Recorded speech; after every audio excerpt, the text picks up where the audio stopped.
o'clock. There we go. I That's clicked it a while ago. It was just taking a while. Even StreamYard is like really taking the Unready Room moniker seriously. Yes, indeed. You absolutely, completely. Hi. Welcome everybody to the Unready Room. Unready as always, of course. Here to talk about Star Trek Prodigy. I'm Dan Gunther. With me is Brandi Jackola. Brandi, hello. Hello. It's funny so when I turn to look this way, I'm of course just looking at a wall, as you can see. Like you can see the wall, but like if I'm looking at a signed picture of Robin Curtis, basically, when I turn and say hi to Brandi. I'm like, It's that's all right. actually just Robin Curtis. But anyway. You know, I'm looking at my collection of the Lower Decks pop figurines. So That's cool. got my too. Mariner, my Tendi, my Rutherford. Actually, my Boimler's behind me because Boimler, as you all know, is my favorite. So nice. Well, welcome everybody. Brandi, those of you in the chat, signed Robin Curtis. Welcome to the Unready Room. Like I said, we're here to talk about Star Trek Prodigy, and specifically episodes 9 and 10, The Devourer of All Things, parts 1 and 2, which I'm very excited about because basically, like if this show were being released somewhere other than Netflix in a kind of way the season 1 was, this would be kind of the mid-season finale, right? Like this is definitely a big kind of climax point for the season before we get into the rest of the season, right? So I'm excited about this one. So let's just jump right into it. The Devourer of All Things, Part 1, written by Jennifer Miro and directed by Sung Shin. So we get the Infinity arriving where they're hoping to find Chakotay and the Protostar. Of course, we know that that's not the case. Instead, they find someone else. But first, this planet is out of phase. They have to bring it back into phase. Rock does some science stuff. They find the planet, and they land in this big ziggurat. And it is not Chakotay, but it is Wesley Crusher, traveler extraordinaire, and basically the Doctor of the Star Trek universe now. And when I say the Doctor, I don't mean the Doctor, as Tristan expresses confusion with here. Yeah, it's confusing. He's the Doctor, but not the Doctor, but not that Doctor. He's his own. Yeah. I think everybody gets it though. Yeah, so this big reveal was wonderful. And Brandi, when did you figure out who this was? Before, I'm assuming before he actually stepped into the light. It was seconds before, basically. Well, minute before is when they get to the statues and you start to hear all the disembodied voices, and I'm like, wait a minute. Travelers. And then I thought, oh, please let it be Wesley. But I wasn't sure. I wasn't sure they were going to go that direction. And so when he actually appeared on screen, there was an audible gasp. I was home alone at the time while I was watching it. It's just went, oh, yeah, that was me. Yeah. The statues were a huge giveaway. To me, that was kind of the confirmation. Not that it was necessarily Wesley. I was kind of with you. I was like, I'm hoping this is Wesley. But when they were first walking in, before you even see the statues, you hear voices. And my brain was like, I know that voice. Whose voice is that? And then you see the statue, and I was like, oh my God, it's Eric Menyuk as the original traveler arguing with Wesley about interfering. Which is really cool. I wasn't expecting that. And then, of course, Wesley reveals himself. And yeah, I kind of had the same reaction. I didn't literally scream, but like inside my brain, I did. And I did gasp, definitely. I did the audible gasp thing. And it it's really a testament to Star Trek fans that I didn't have that spoiled for me, because I didn't get to this episode with the screeners. I did get to it eventually with just everyone else when it was widely released, kind of thing. But I hadn't had this spoiled for me. And not only that, like the French Star Trek fans who'd had this for months, good job, guys. Thank you Well so much. done. You guys are awesome. Because that could have been really easily spoiled. And the impact is so great when it's not spoiled. It was wonderful. Yes, I really I used to be the kind of person that liked spoilers, and I've really come around to the don't spoil it camp. Yeah. Please don't spoil it because you just enjoy things more. You don't have certain expectations and you just enjoy things more, which, by the way, if you guys haven't seen Deadpool and Wolverine, please, please go see it so I can This talk week. to you about it. Oh, this week I really hope. I really hope I get to this week. I'm trying to Yeah. organize something with some friends. So. Yeah, it's I there's so many spoilers out there for that. So please just don't don't watch the spoilers. Just go in knowing whatever you know from just the trailers. Just do Yeah. that and you will thank me for it. Yeah. I have seen a couple things that are spoilers, unfortunately, but it's just left me confused because I don't know the context at all. And it's kind of almost made me just more eager to see it because I'm like, I'm not going to say anything, but like, oh, they're in it? How? What? So, in that way, the minor bit of spoiling I've gotten has almost helped a little, but Mhm. that's rare. Like, usually just don't spoil things. Don't. Yeah, just don't. So, And yeah, and if you guys haven't watched Loki seasons 1 and 2, you might be really confused. So, mhm. And I did but even watch if those. even if you haven't, it's okay. So, okay, speaking of Loki, I was gonna bring this up earlier or later. Sorry. I'm confused as far as time goes too. How does Wibbly time and work? wobbly. It's wibbly and wobbly, basically. Indeed. But yeah, I was gonna bring this up later as well.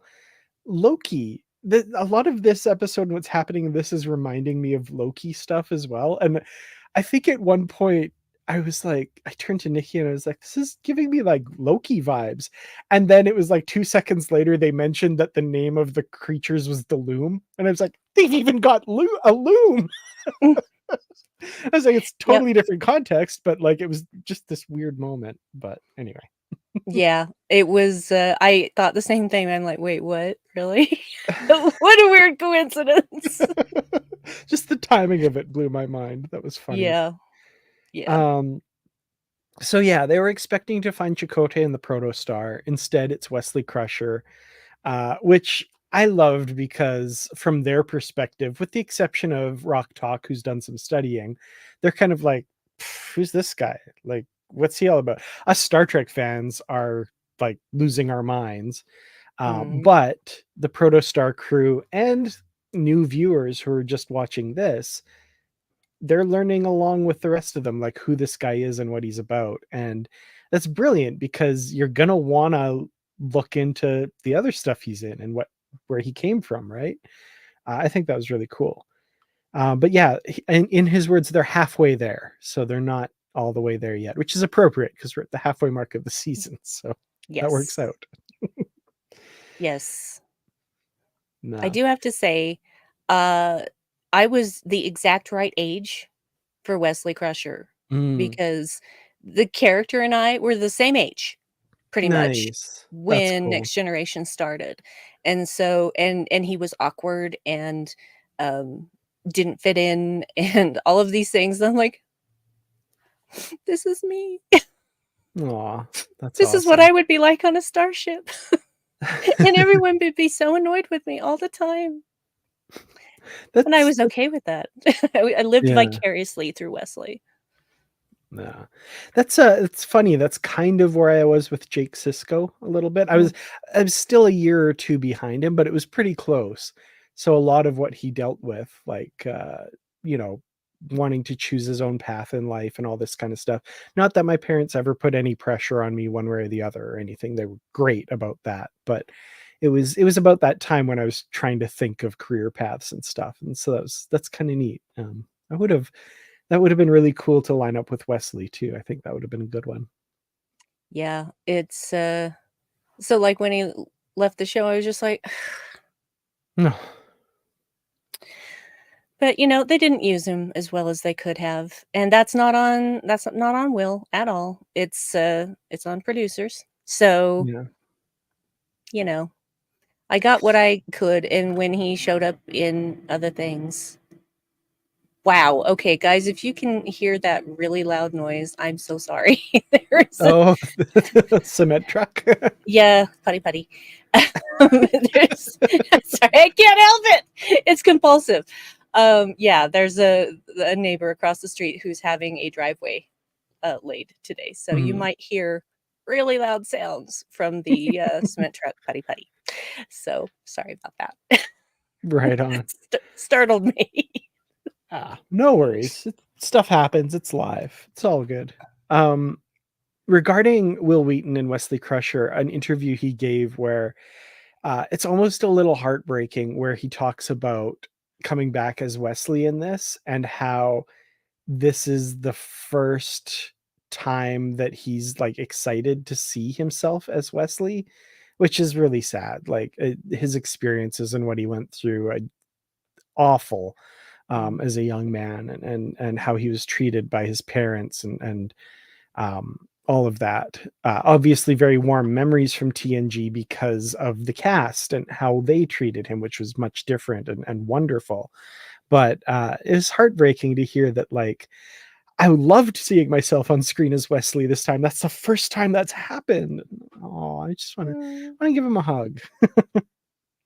Oh, dang. I think he's coming to Fan X again. Maybe I'll have to talk to him again and Yeah. express my love for him returning to Star Trek as as Will does, as Wesley, and uh and especially on Prodigy because Mhm. he can do anything. I love that they made him look like him, Yeah. you know, with the beard and everything. I'm like, yes, that is what Will looks like right now. Thank you.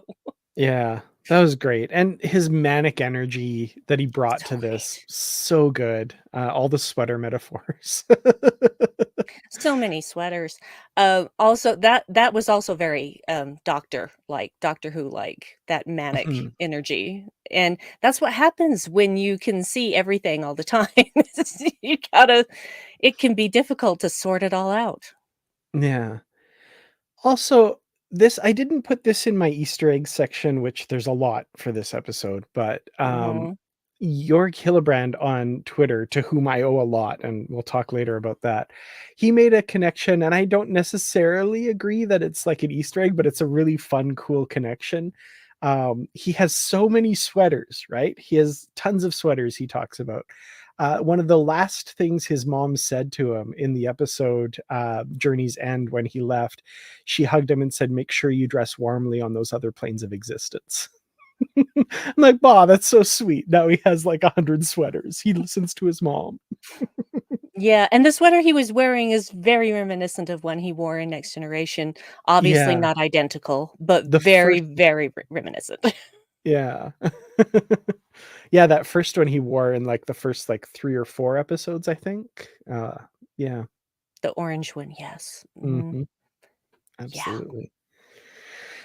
So we learn that this paradox that they've created with the protostar and Chakotay taking it, is not only affecting Gwyn, it's causing reality itself in this entire universe to unravel. And there are these cosmic scavengers who are going to be released to uh, eat it, basically. And that's the aforementioned loom. Honestly, the loom, they are terrifying in a way nothing Star Horrifying. Trek has ever been, in my It's mind.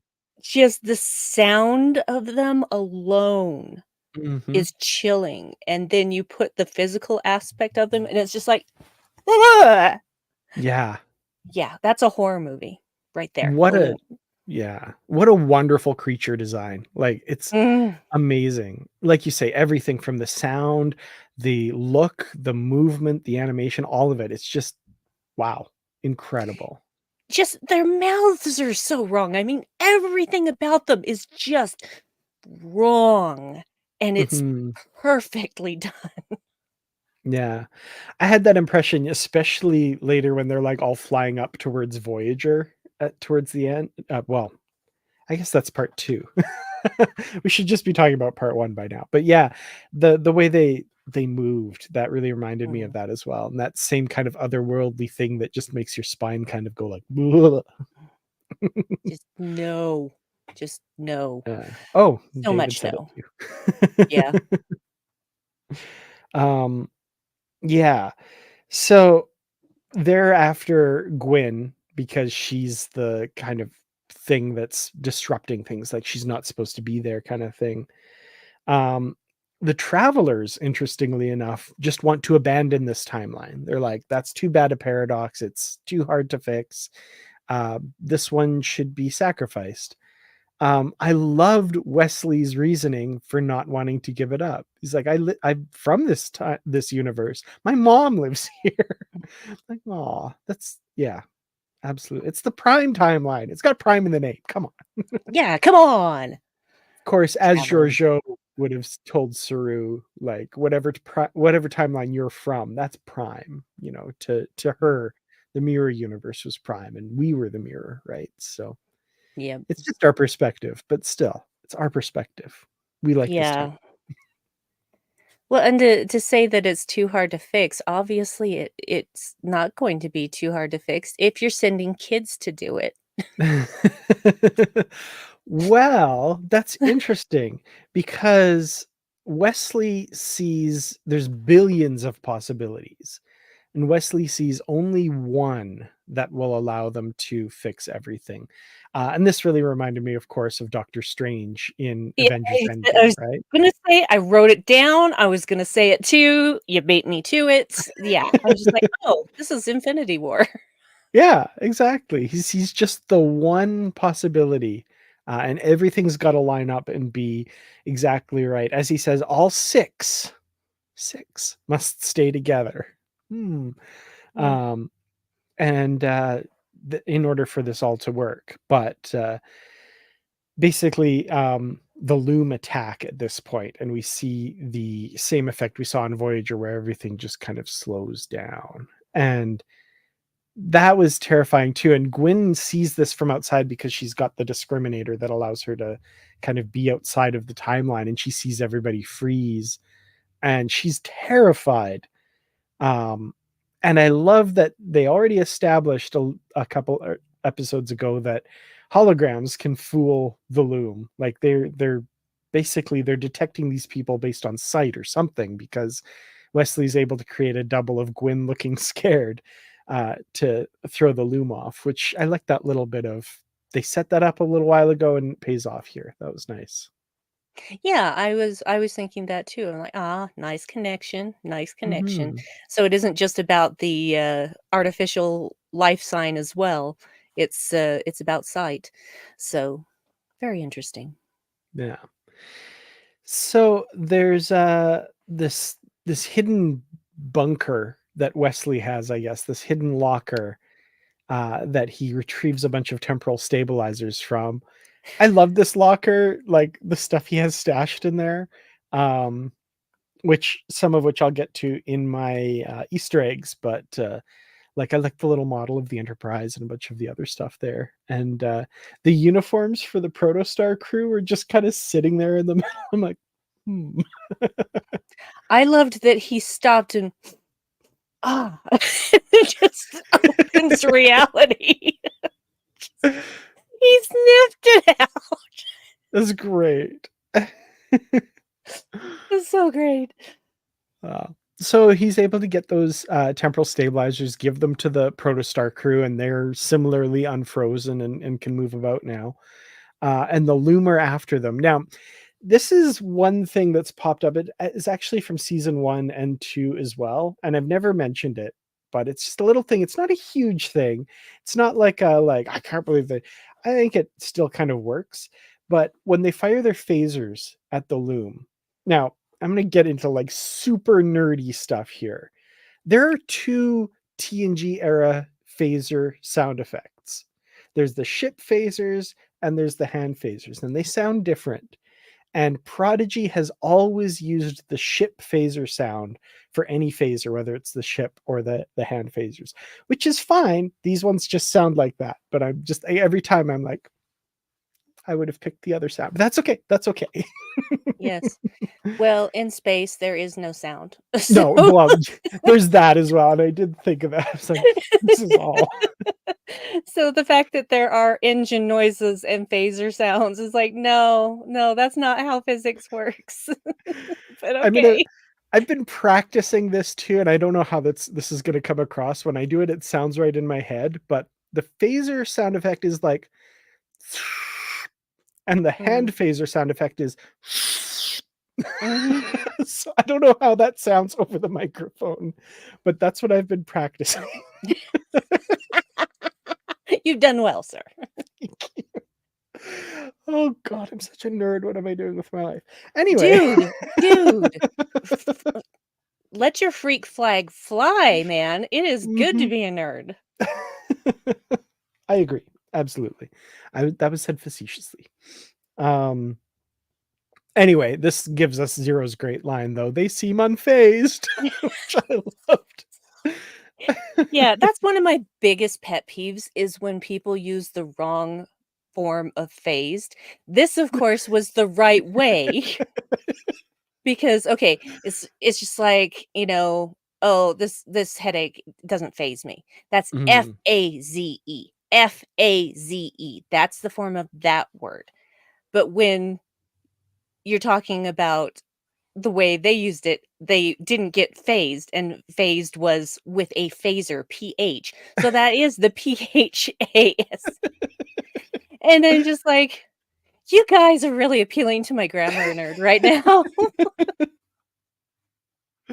I love that. Uh, Um, so in the end, they do escape from the loom by Wesley pulls them into what appears to be Gary Seven's apartment, right! which is It looks brilliant because they it looks linked. so much like it.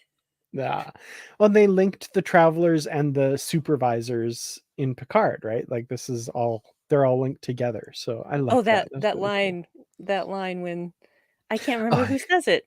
let me talk to How your do supervisor. I think that was uh, Dal. yeah, how do you know about the supervisors? Never mind. Oh, you don't know about them. Never mind.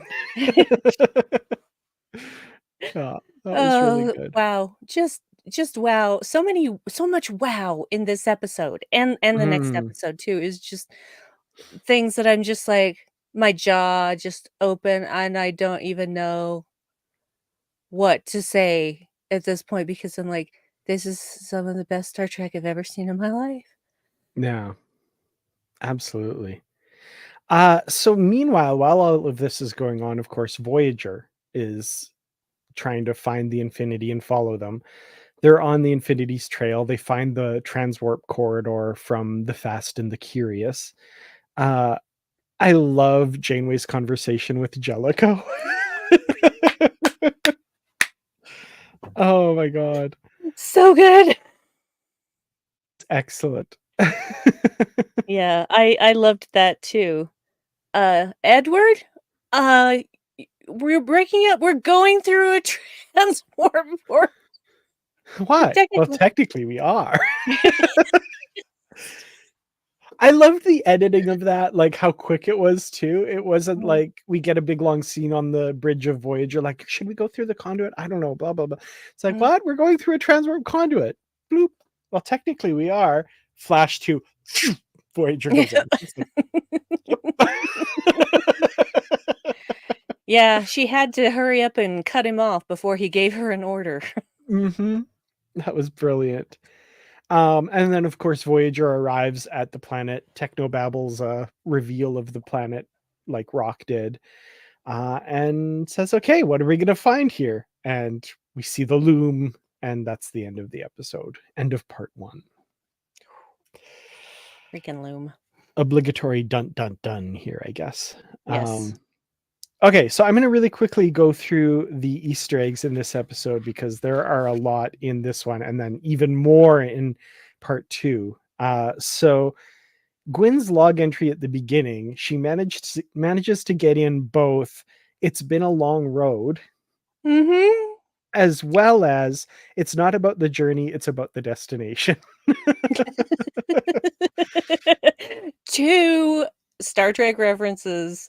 Yeah, the minute they said "a long road," I'm like, okay, there goes the theme song in my head. Thanks. Mhm. Gonna be stuck in there all day. Yeah. Not a complaint. Not a complaint. So, as I mentioned earlier, Eric Menyuk, the original traveler from TNG, can be heard arguing with Wesley in the background. And then, of course, the statue of the traveler based on his character. Janeway mentions to Jellicoe her 3 rules for captaining a starship, which is the same 3 rules she said to Naomi Wildman in the Voyager episode Dark Frontier. Keep your shirt tucked in, go down with the ship, and never abandon a member of your crew.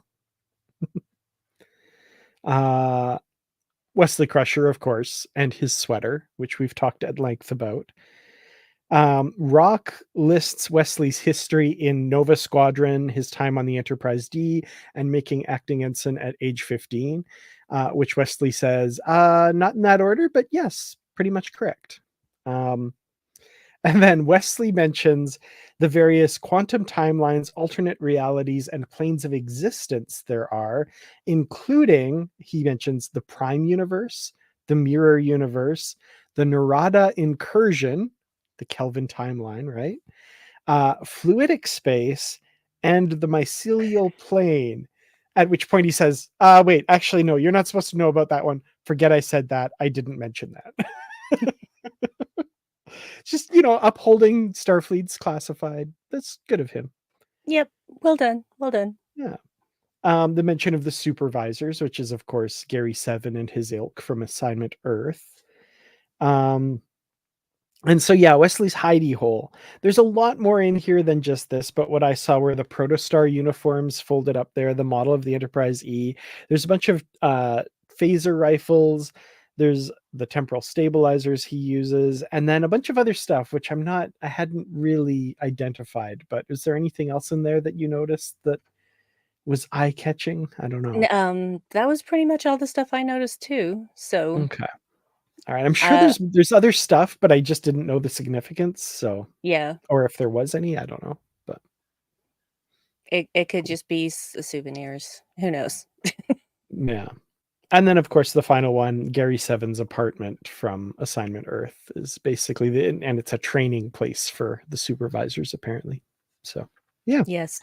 Also, Wellington, I see you making Red Dwarf jokes in the chat. Don't think I don't. Red Dwarf is one that I think I might have seen a couple episodes of. I've never really watched it. Oh man, it's so wild. It's British comedy. It's it can be hit and miss. This one, it's worth it. It is totally worth it, especially even if you only like one character. But honestly, I was in it for the cat. Maybe I've seen more than one episode because, like, I know a bunch. Yeah, I must Yeah, have watched it a bunch when I was younger, but the cat was my favorite. Just wow. Such a weird, funny, amazing show. Like the time where they encountered a white hole spewing time. All right. Yeah, good times.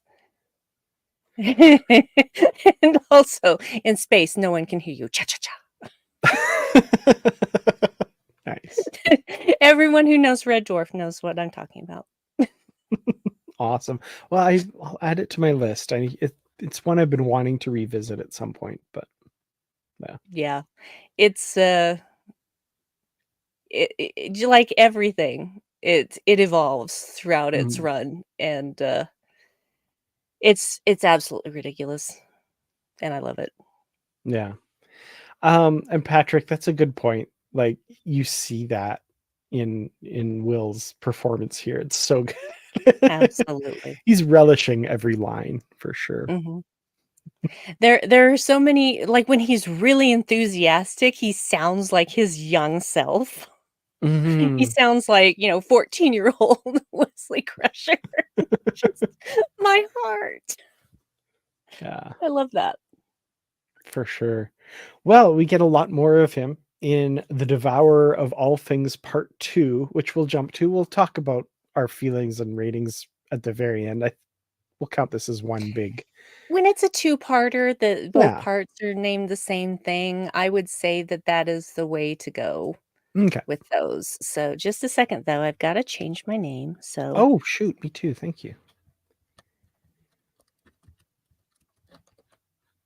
there we go. Edit name. There we go. I had I'm so many changing. choices. Mine's not like a.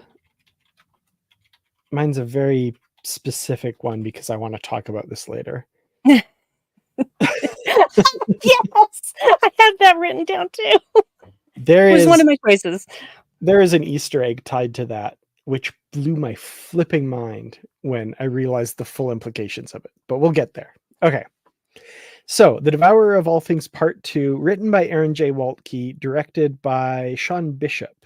Um, so, as we said, we find out this apartment is a training facility for the supervisors. Think Gary 7. And the year is 1968, which lines up with all of that as well. Um, and this is where we also learn that the loom, they don't just kill you, they actually completely erase you from history, from everyone's memories, from records, all of it. You just disappear and no one's ever heard of you, which is genuinely terrifying as well. Like, not Mm. just on like a physical level, on an existential level. They're just so terrifying. I love that. TJ, you're stealing my thunder! Yeah, well, yeah, we'll get there for sure. And I just realized something that Brandi was talking about earlier, and now I get it. Yep. Okay. Yeah. It's okay, TJ. um, so on Voyager, they're preparing a landing party to beam down. Majel wants to join, and Janeway is reluctant because she doesn't want to just send cadets into, a really dangerous situation. But Tysus says he will protect her. Um, and I'll go into the Easter egg later that's tied to what he says. But at the time, when he first said, "I vow on the blood of my ancestors at the wall of heroes that he'll keep her safe," my first thought was like, dude, little intense. Just kind of dialed it up to 11 there. But there's a Yeah. really cool Easter egg in there as well, which I will talk about.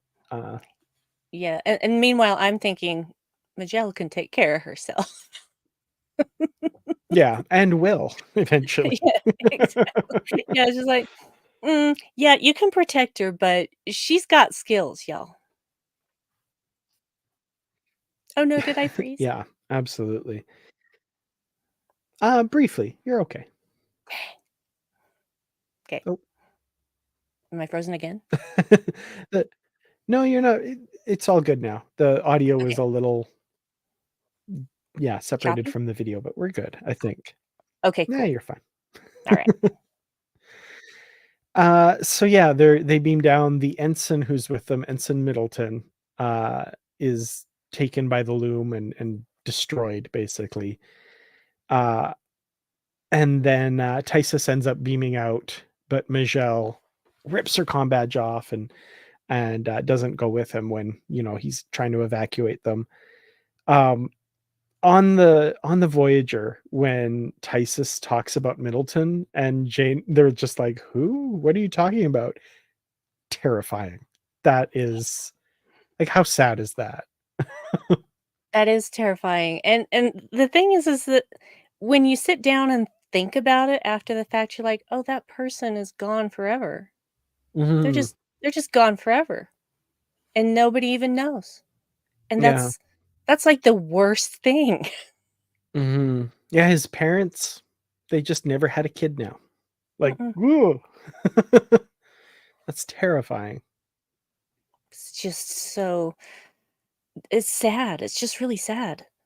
I also wonder, like, this threatens to destroy everything in your mind as far as how much sense the show makes if you start to think of all the implications, because we have this paradox because the protostar didn't go where it needed to go, but with all the stuff that the Loom are erasing from history, is that causing paradoxes as well? Because, like, where I really thought about it is later on the Loom destroy the Infinity. I'm like, if the Infinity never existed, that really screws things up. So I just kind of have to imagine that what the Loom do is, like, everything is still preserved as far as actions go, but, like, it just in the minds of everybody didn't exist or something. Still don't know how that goes. I'm like, how did we get here? I don't know.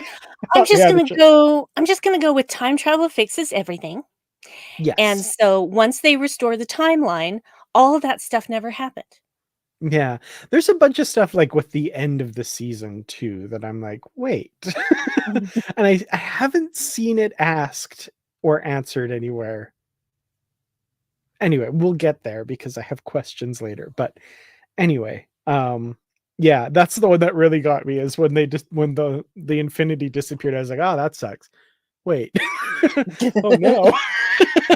Yeah, but Yeah. you got a time traveler now, so, you know. Yeah.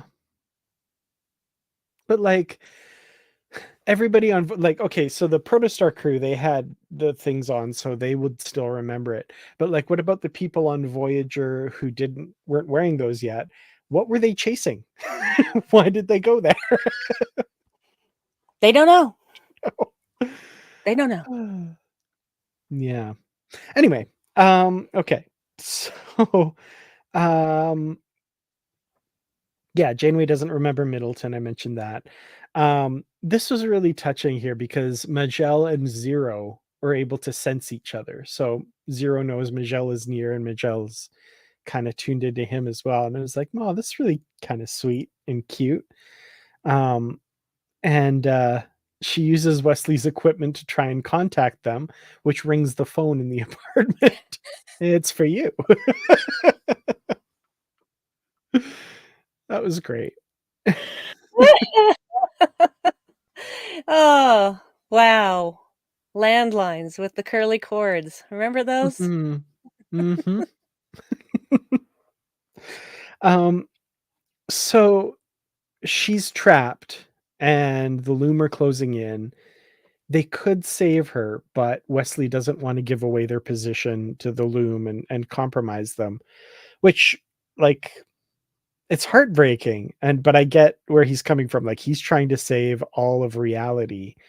But Dal and Zero and the rest of them, she's become a friend, or she's just a person who's important, right? So they step in and save her, thankfully, given what happens later.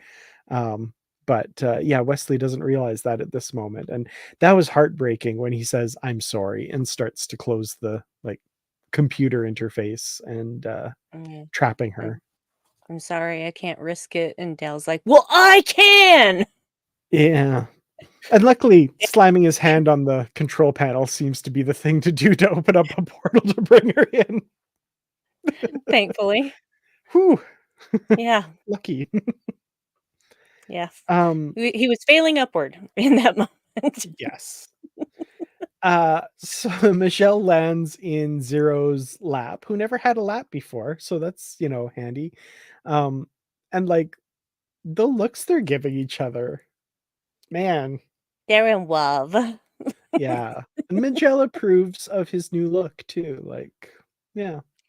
Well, and that's the interesting thing, she doesn't question at all. She's, like, slightly surprised, but then Zero says, "Oh, yeah, yeah, this is me now."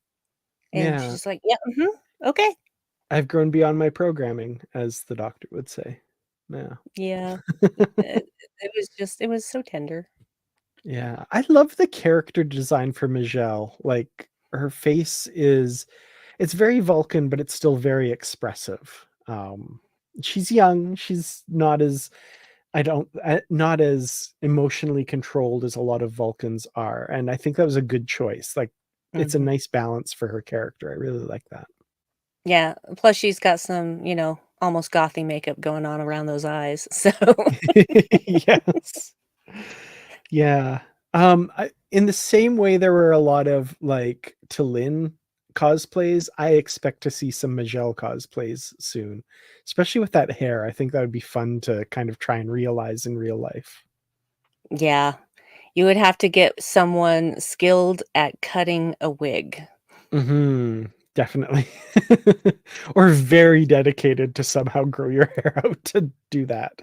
Well, not only that, but there's also the shaved sides and Mhm. such, and that's where you're underneath, the back underneath, and that takes commitment because you would have to I don't know how you do that with a wig. You would have to shave the back of your hair. Mhm. So, that Yeah, could be a challenge. for sure. So yeah, they save her. She's in there, but of course the Loom do find them and start coming through the walls, and that was terrifying as well. But of course, he opens the secret passage with the transporter in it, and how many secret escapes does this place have? It's like it's a time cigarette. What do you want from me? There's lots. I like that. And yeah, the whole ziggurat is overrun with these things. Mm. But this is when they kind of get outside and see that Voyager has arrived and Janeway is there. And she delivers that line, "Stay away from my crew. Fire!" This is great. Yep. This is macrocosm Ripley Janeway. Oh yeah. Well, when she gets in the shuttlecraft later, we'll get to her. Yeah, Yeah. yeah. It's like, "Oh, she's going Ripley now. Oh, hell yeah." Mhm. Absolutely. Um, and yeah, they're drawing the Loom away from the young crew. They're zipping up to attack the ship. That was, again, just so many terrifying visuals in this. Just, ugh. And yeah, when one like lands on the hull in front of the view screen and then just crawls through the view screen like a la The Ring or something, like that was Mm. woo. She's like, "No, thank you. No, Yeah. thank you. I do not want this." Um so yeah, the doctor of course doesn't have enough temporal discriminators for the entire crew. He was just trying to outfit a landing party. Sorry, 24th century away team. Um I'm a doctor, but not an assembly line. yes, and Janeway ends up luring them away from from Voyager on a shuttlecraft, and that's where she's taken off her uniform. She's macrocosm Janeway. We'll even get macrocosm Janeway later with a phaser rifle. Like, that was great. Mhm. Mhm. Love it. Nah. So they force her shuttle down. And in the meantime, Wes is getting the machine ready to try and get everybody's temporal signatures synced or something, whatever it was, quantum signatures, something or other, to enact this one possible future where everything gets saved. Um, he does say not to look in the time stream or you'll get a glimpse of your future. Dal can't help himself, and he sees something he doesn't want to see, which is he's not the captain, which is interesting. Well, and that's the thing, it's like, that's why you don't get spoilers on your future because they're out of context. Hmm. Absolutely. Um, so with the six of them, it's not working, and they need Majel. Majel is the missing seventh piece. I'm so excited for this Easter egg that Jorg found. I wish I'd found it myself. I have to give him full credit. I will talk about it in a minute, I swear. But it's just anyway. Whew. Um, so I love this scene where Janeway comes in to save the cadets and wants them to come with her, obviously. But Wesley is trying to convince her that no, this is how we have to. This is how we save our reality. It's the only way to save the Prime Universe is to let these kids do this. And the choice is up to them. Basically, it's up to them to do this or not. And Janeway sees the importance and realizes Wesley's working with information she doesn't have and says, all right. And then Wesley sends Janeway back to Voyager just before the Loom are about to attack. And interestingly, gives her a uniform and comm badge as well. So he's so thoughtful. Yeah, he's cool that way. He thinks about the little things, He does. Absolutely. He's just remembering his mom's words. Dress warm on those other planes of existence. Yes. And he's like, oh, Janeway, you need to dress warmer than that. Well, that and, she's the captain of the ship, so you don't want her to appear underdressed. Exactly. Absolutely. So Wesley and the planet disappear. We're not sure exactly what has happened with them after that. And Dal and the gang wake up on this sand dune, just a little ways away from the protostar, with Chakotay sitting on the hull. And that's where we leave this episode. There's a lot going on in this one. So much in these 2 episodes, which, if you take out the credits, amount to about 40 minutes in total. And yet it's just packed from start to finish. Absolutely. Yeah, it blows my mind. Okay, I'm going to blast through the Easter eggs. And I really want to talk about some of this. Okay, so the apartment, of course, is from Assignment Earth. We talked about that.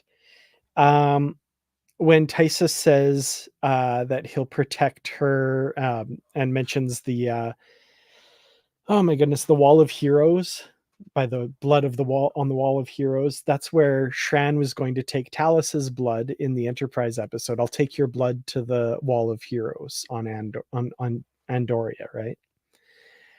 The computer in the room, the Beta 5 computer from Assignment Earth, had the same blinky lights that also the M5 and a bunch of other computers in TOS had, and the big round view screen. Love it. The transporter inside the vault, that was also from Assignment Earth. We've got the doctor. I'm a doctor, not an assembly line. We've got Macrocosm Janeway, which we mentioned. When Janeway does the fancy flying in the shuttlecraft, she says, Tom Paris taught me that one. Okay. The things that power Wesley's machine, we've got Boreth crystals, which is the time crystals from Discovery, and the Orb of Time is in there as well. Yeah. Okay. Majel mentions an old Vulcan proverb, together we become greater than the sum of both of us. That's basically what Surak says to Spock in the Savage Curtain, the image of Surak that the Excalbians create. Okay, here's the big thing. So, see if I can explain this all.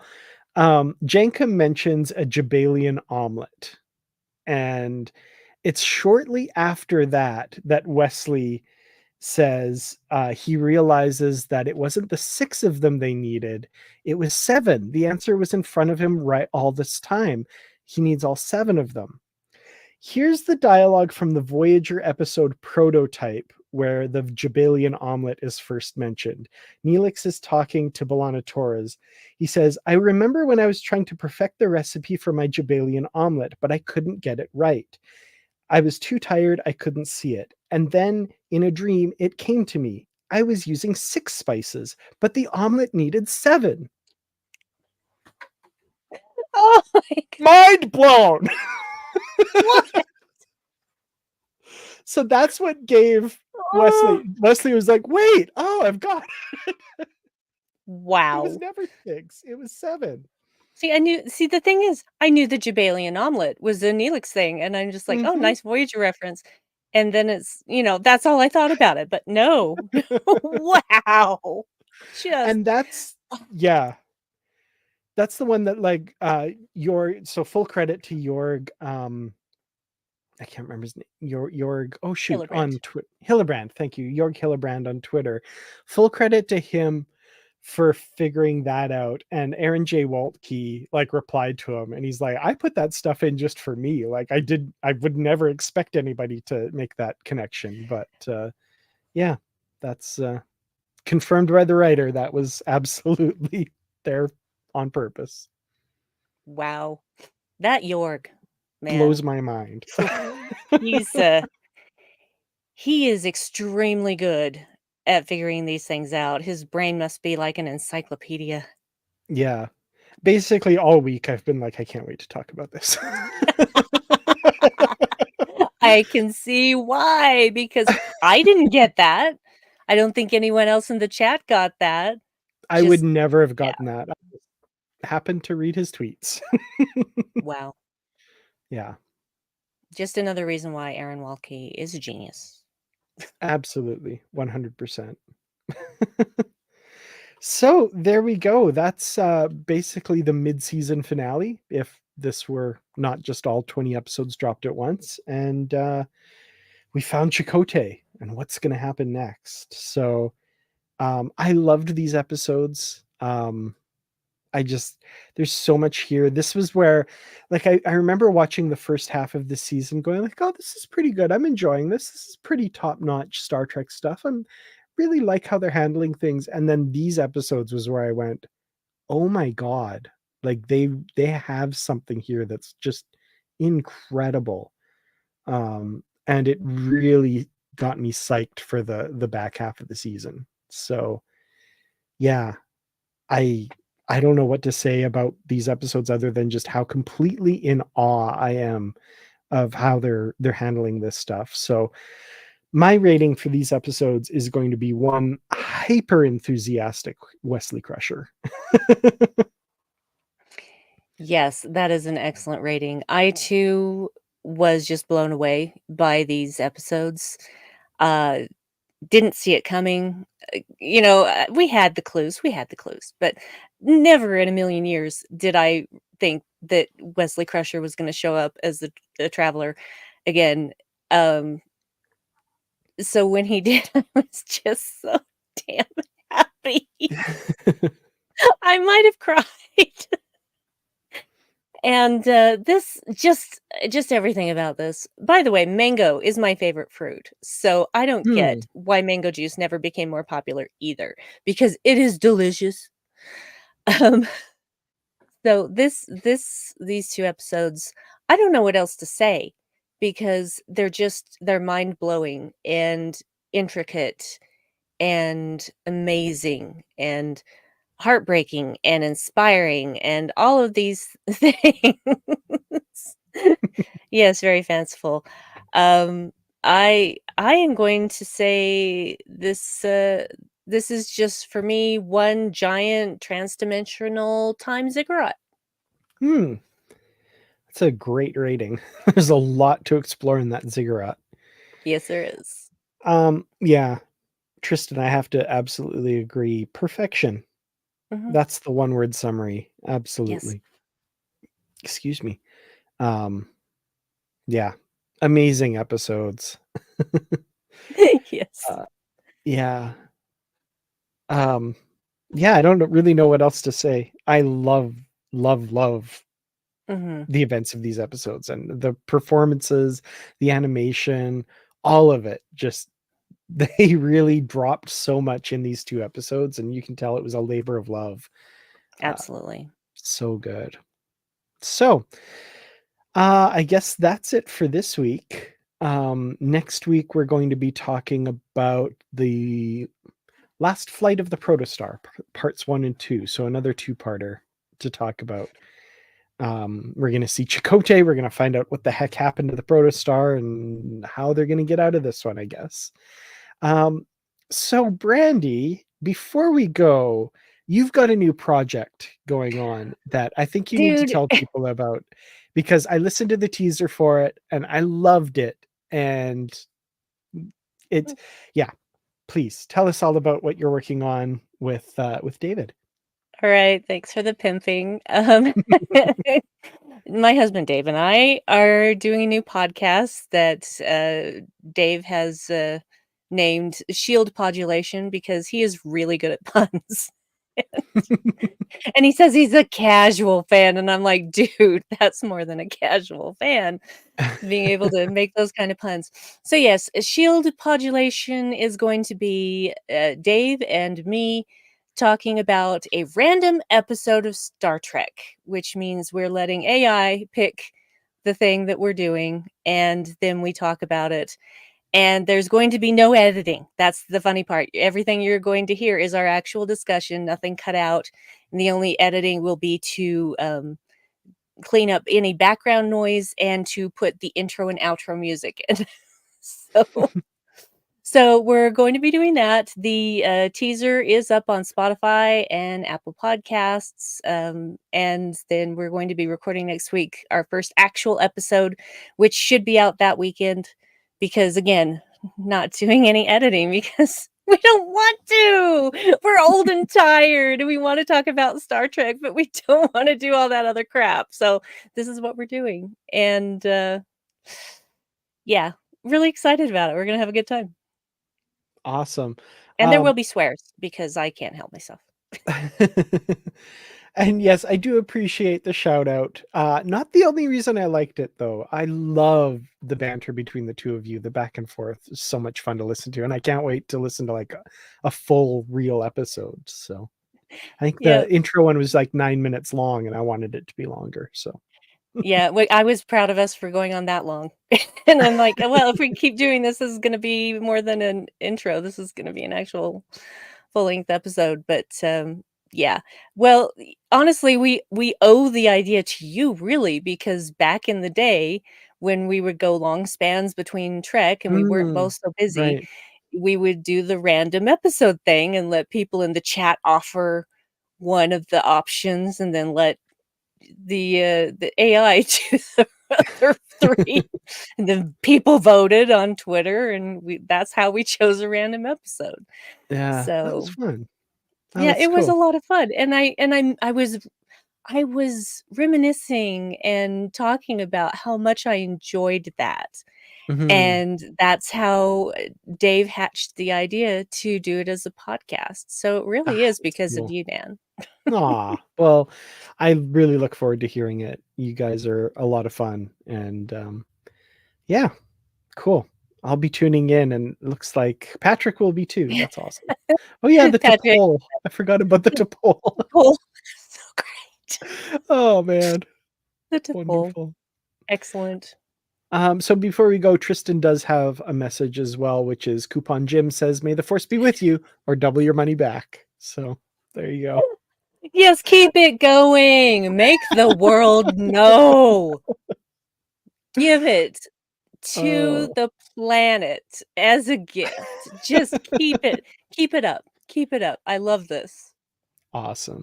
Had no idea it would go over so well. I mean, I Well, thought it was funny, but you it's know. pretty funny. Coupon Jim. All right. Well, thank you all for joining us, and thanks to everybody watching later. We appreciate you as well. Until next week, as always, live long and prosper, live logs and proper, and all that good stuff.